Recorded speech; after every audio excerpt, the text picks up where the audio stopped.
C'est le grand jour pour les candidats inscrits sur Parcoursup, la plateforme qui permet aux bacheliers de décrocher une place dans l'enseignement supérieur, a dévoilé ses premiers résultats. Les heureux élus ont 4 jours pour accepter la proposition. Près de 900 000 personnes se sont inscrites cette année, mais 110 000 ont déjà eu leur bac et reprennent leurs études. Qui sont-ils? Simon Ricotier, Georges Pinol. Reprendre ses études 10 ans après son bac. C'est le choix qu'a fait Justine Delon. Ce soir, elle découvre les premières réponses à ses candidatures sur Parcoursup. Je suis vraiment ravie puisque j'ai 16 écoles qui m'ont accepté.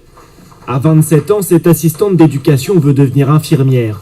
L'an dernier, les concours ont été supprimés dans cette filière au profit d'une sélection sur dossier. On doit monter son projet et le faire connaître donc, via le site Parcoursup. Mais il n'y a plus du coup ce stress de l'oral, de l'examen qui finalement peut parasiter certains. Donc je pense que c'est un point positif. En un an, le nombre d'inscrits sur le site de Parcoursup a explosé. 812 000 en 2018, 898 000 cette année. Parmi les nouvelles candidatures, 42 000 personnes qui, comme Justine Delon, souhaitent reprendre leurs études, 35 000 étudiants en réorientation et 10 000 lycéens supplémentaires. Elle aussi avait abandonné les études et s'est réinscrite sur Parcoursup cette année. Nous avions rencontré Armélia Bongo l'an dernier. Son bac professionnel en poche, elle visait une licence en communication. Mais aucun de ses vœux n'a été accepté.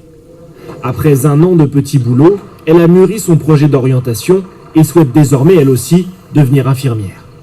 Je sortais de ma terminale, direct qu'il fallait formuler les vœux et tout, on n'était pas très bien conseillés aussi. Enfin, voilà.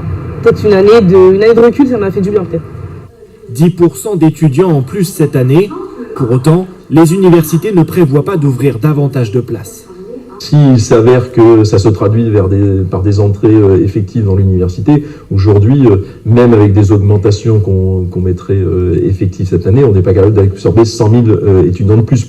Les universités font le pari que de nombreux candidats admis ne rejoindront finalement pas les bancs de la fac et devraient se tourner vers l'apprentissage ou la formation continue.